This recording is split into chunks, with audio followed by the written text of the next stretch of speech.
are encouraged.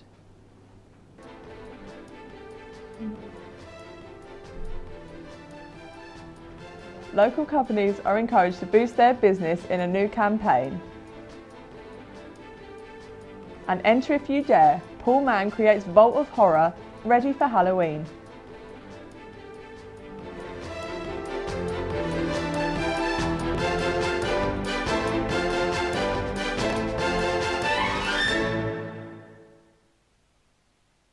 Good afternoon, I'm Kerry Martin and this is your 4 o'clock update from Buzz.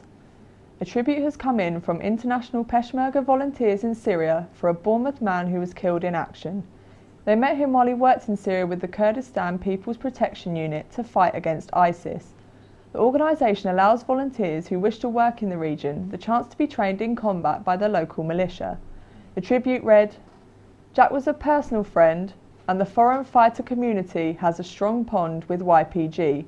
We are all friends. We value all volunteers who give up their lives back home to help the Kurdish people, and as such we value Jack. He was a great person who maintained his morals and reasons for fighting in the region. It hurt severely when we heard of his passing, as we had become good friends." 4 men appeared in court today after scamming an elderly lady out of thousands of pounds. Kieran Neville reports on what's happening with the trial. I'm here outside Bournemouth Crown Court, where this morning 4 rogue traders appeared after scamming an elderly woman out of nearly £120,000.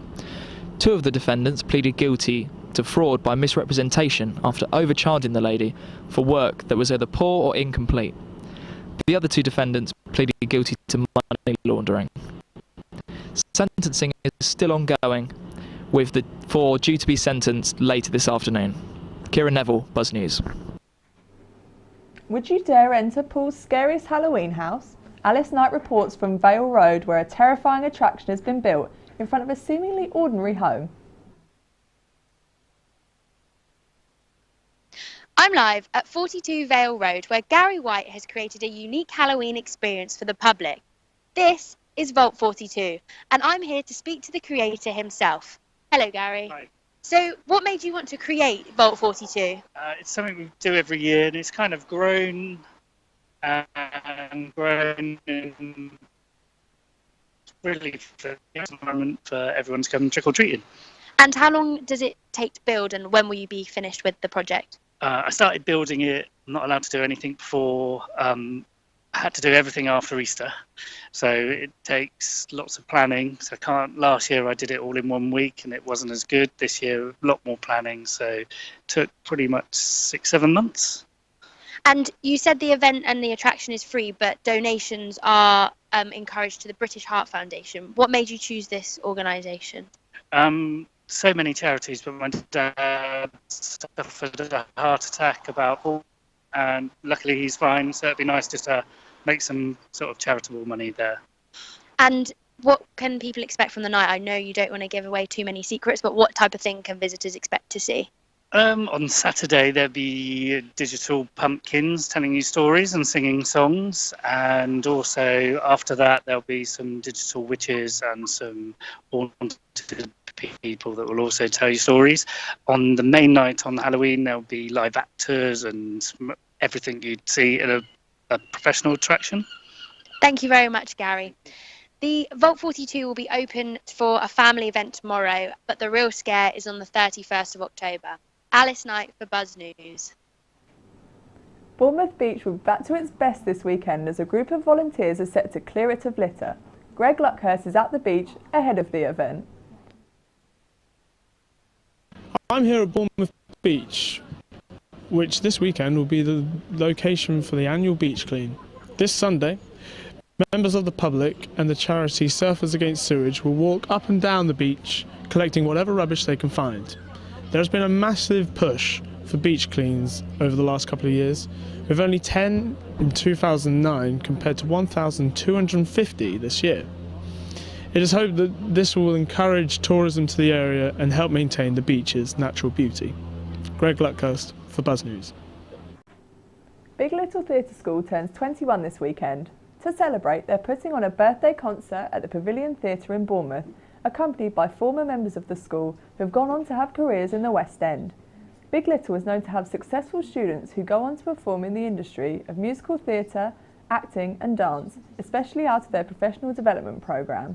We spoke to staff Nikki Buck, who told us that they currently have 24 students enrolled in the professional programme who are actively out on auditions for top theatre schools. We now go to Brett Moore for the sports news.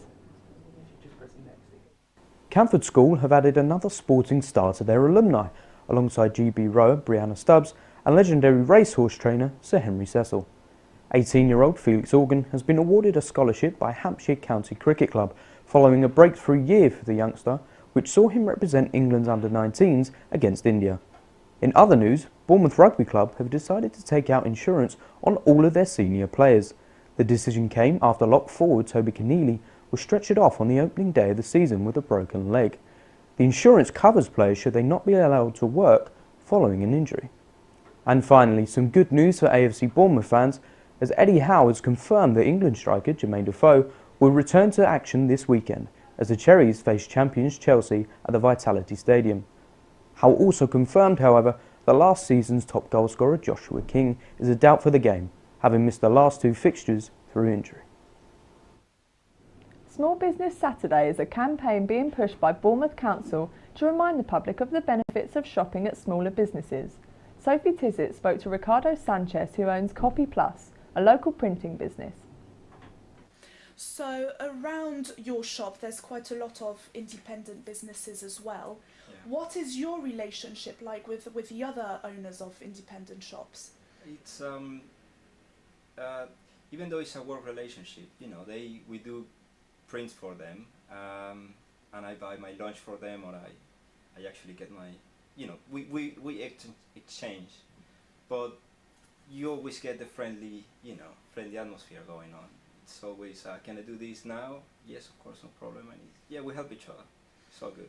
And that's not something you would really get with a chain, is it? Because yeah, it's gonna be difficult. I mean, you can get friends, you can get a friendly relationship with a employee, but with a big change, I don't know. You know, it's not the same. One World by the Sea Festival started in Bournemouth yesterday. It celebrates other countries and encourages people to experience new cultures. We spoke to Rachel Woodward Carrick about the effect that events like this have on tolerance and prejudice in the community. I was hoping an event like this might have an impact. I think it would be difficult to measure, and I think something like this wouldn't have an immediate effect. It might be something, you know, if this was one of a series of different events that just happens as a natural feature of life in Bournemouth around the year on an ongoing basis, then I hope it would help raise awareness of people within the communities who are different from each other. It would help, promote better understanding perhaps. So somebody might come along here today and meet somebody from a group that they perhaps had negative thoughts about previously. And maybe see a lot of positives actually, maybe realise what a beautiful country these people come from. It might be somewhere they'd even like to visit themselves.